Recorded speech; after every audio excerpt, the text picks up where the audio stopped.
Welcome to The Explainer. Today, we're unpacking the story of someone who is, quite frankly, one of history's most terrifying, brilliant, and ultimately effective political architects.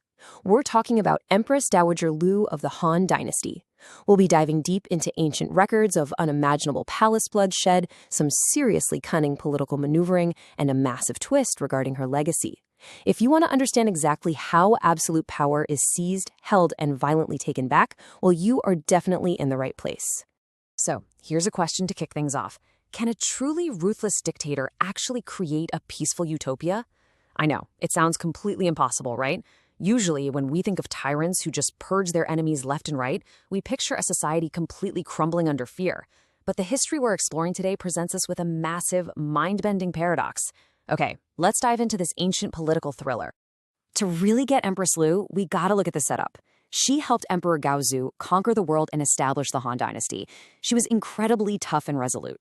But you know how it goes. As the emperor's power grew, his affections shifted. He started heavily favoring his concubine consort Qi and her son, Ruyi.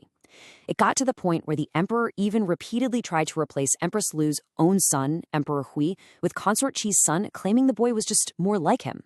So Empress Lu was sidelined, aging, and forced to constantly defend her son's right to the throne.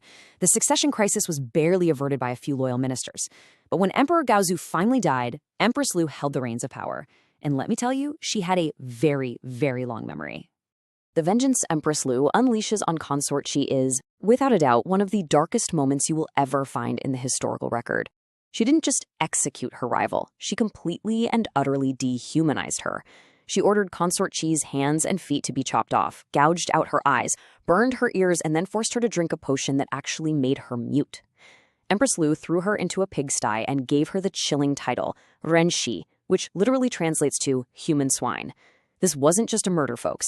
It was an absolute, visceral statement of supreme authority designed to completely terrify anyone who might even think about challenging her.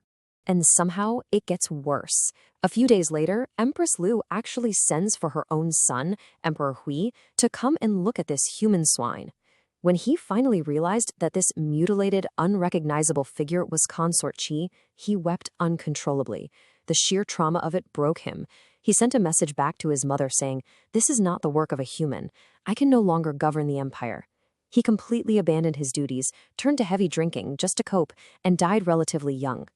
This created a massive power vacuum, leaving Empress Lu as the sole undisputed ruler of the entire empire. So the crucial point is that Empress Lu now wanted to lock down her power by making her own family members, the Lu clan, kings. But there was a massive legal and cultural roadblock standing in her way.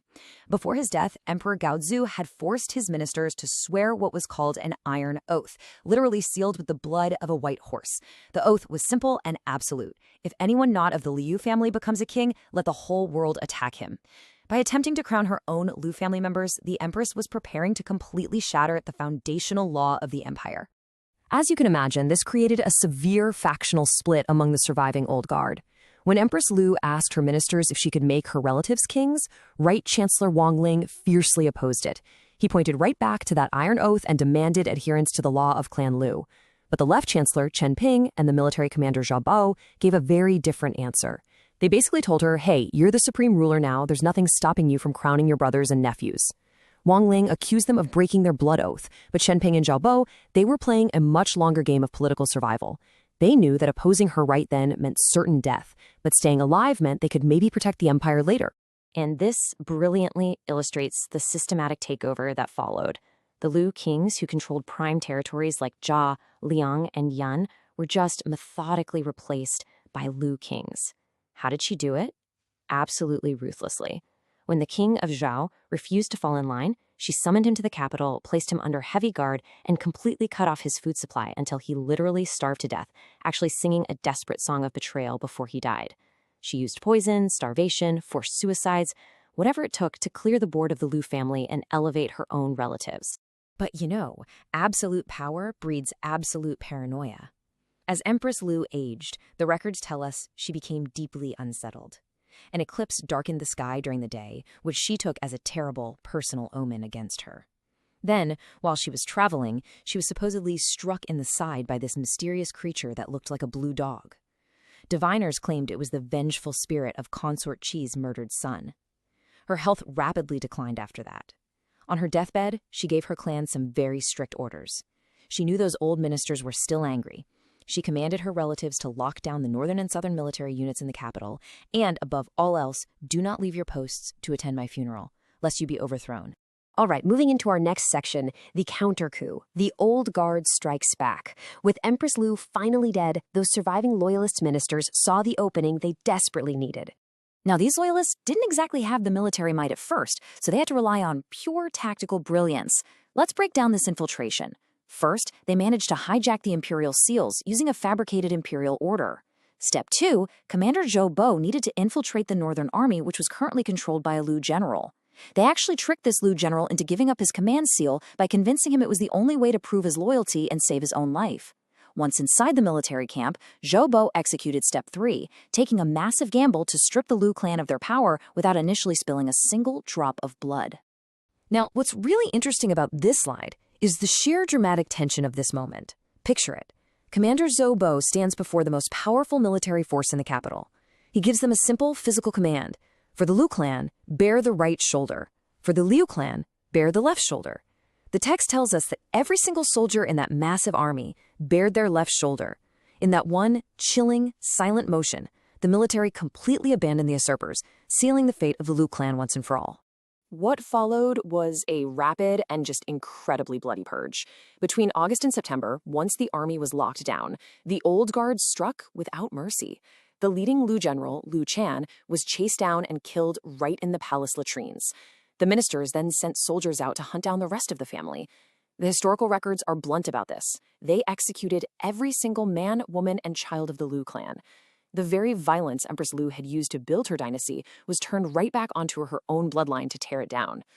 So, with the Lu clan completely exterminated, the ministers still had one final problem: the puppet child emperors that Empress Lu had installed. The ministers mutually agreed that, hey, these kids aren't of the true royal bloodline anyway, so they cleared the board.